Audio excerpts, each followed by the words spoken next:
few moments later. Selamat pagi teman-teman. Mungkin kita mulai diskusinya ya untuk pagi hari ini. Kalian kan sudah membaca ini jurnal terkait efektivitas penerapan manajemen risiko pada PT Indofood Sukses Makmur. Siapa yang mau mulai duluan terkait diskusi ini? Mungkin dari aku dulu ya. Jadi menurutku tuh dari jurnal ini jelas banget kalau Indofood itu serius dalam menerapkan manajemen risiko. Mereka tuh nggak cuma fokus di risiko keuangan aja, tapi juga di risiko keamanan pangan, bahkan risiko global seperti perubahan iklim. Benar banget Risan. Aku juga tertarik pas bagian pembahasan tentang risiko pandemi COVID-19. Ternyata Indofood tetap bisa beroperasi walaupun ada pembatasan aktivitas masyarakat, di mana mereka punya protokol kesehatan yang ketat, bahkan ikut program vaksinasi gotong royong. Dan mereka juga punya strategi mitigasi yang cukup matang ya, kayak untuk risiko harga bahan baku. Mereka kerjasama dengan petani lokal dan mencari alternatif bahan yang lebih murah, tapi tetap berkualitas. Itu bisa jadi contoh bagus buat perusahaan lain juga loh. Oh iya sih, kalau kita lihat dari semua resiko yang dijelaskan, mungkin ada 7 resiko utama ya. 7 resiko tersebut mencakup terkait pandemi, keamanan pangan, kenaikan bahan baku, persaingan, perubahan iklim, keberlanjutan juga, dan yang terakhir dari keamanan cyber. Mungkin semuanya punya langkah mitigasi masing-masing. Menurutku keren sih, cukup efektif. Kalau ngomongin efektivitas, indikatornya tuh apa aja sih kalau di jurnal ini? Ada yang tahu nggak?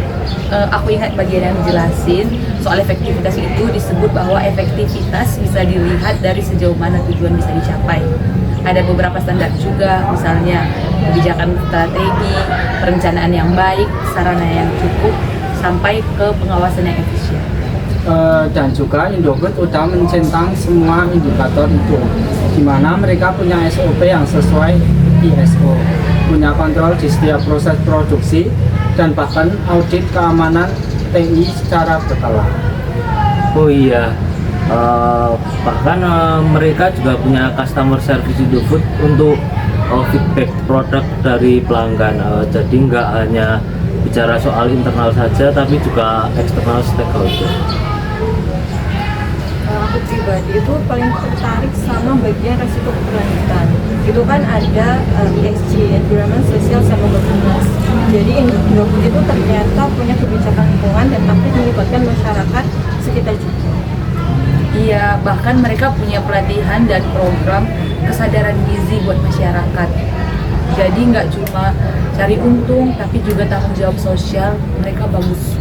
Nah, itu jadi bukti juga kalau penerapan manajemen risiko di Indofood bukan hanya untuk melindungi perusahaan dari kerugian, tetapi juga bagian dari strategi membangun reputasi dan keberlanjutan. Mungkin gimana sih dengan resiko keamanan cyber? Di jurnal kan juga dijelasin bahwa itu ancaman yang makin relevan untuk saat ini. Nah, setuju Faras. Jadi Indofood ini pakai sistem deteksi otomatis buat gangguan cyber. Jadi mereka itu punya manajemen teknologi informasi, recovery system. Jadi kalau ada insiden itu bisa cepat diatasi. Bagusnya lagi, mereka nggak cuma reaktif, tapi juga preventif. Jadi mereka selalu update sistemnya sesuai dengan perkembangan digitalisasi. Kalau boleh aku tambahin dari sisi data keuangan, di jurnal juga ada tabel yang menunjukkan tren pendapatan 5 tahun terakhir dari 2018 sampai 2022, di mana pendapatan Indofood terus naik dari sekitar 9 triliun jadi hampir 20 triliun. Itu mencerminkan efektivitas manajemen risiko juga kan?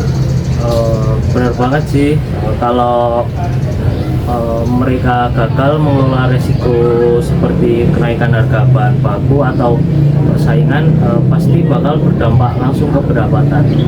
Tapi ini malah stabil dan naik. Dan biaya operasionalnya itu juga terjaga meskipun sempat naik setelah pandemi. Tapi secara keseluruhan itu manajemen resikonya memang mendukung kinerja keuangan.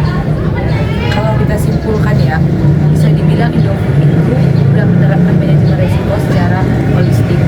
semua resiko dari berbagai aspek, diidentifikasi, diukur, dikontrol, dan dievaluasi. Dan pendekatan yang mereka pakai ini selaras dengan standar manajemen risiko internasional seperti ISO 31000 dan pendekatan COSO IFR.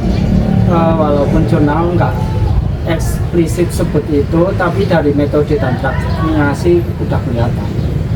Baik teman-teman, dari diskusi kita mungkin sudah jelas bahwa PT Indofood sudah menerapkan manajemen resiko secara menyeluruh, mulai dari pandemi, keamanan pangan hingga cybernya. Nah, itu Farah. Jadi mereka tuh pakai standar ISO 22000 dan hazard analysis and critical control point atau analisis bahaya dan titik kendali kritis untuk keamanan pangan sambil memastikan suplai bahan baku lewat kerjasama petani lokal. Sementara untuk resiko keuangan dan kenaikan harga komoditas, Indofood sudah terverifikasi pemasok dan menjalankan simulasi harga yang terbukti menjaga margin perusahaan. Dan dari sisi keberlanjutan dan keamanan, mereka punya program lingkungan, audit teknologi informasi berkala, serta recovery plan. Semua langkah itu membuat pendapatan terus meningkat dan reputasi terjaga. Jadi manajemen resiko di PT Indofood ini cukup efektif ya, karena dibuktikan dari komprehensifnya standar internasional yang diberlakukannya dan juga terukurnya dari manajemen resiko PT Indofood sendiri. Mungkin sekian diskusi kita pagi hari ini. Terima kasih ya teman-teman sudah meluangkan waktu untuk diskusi. Terima kasih kembali.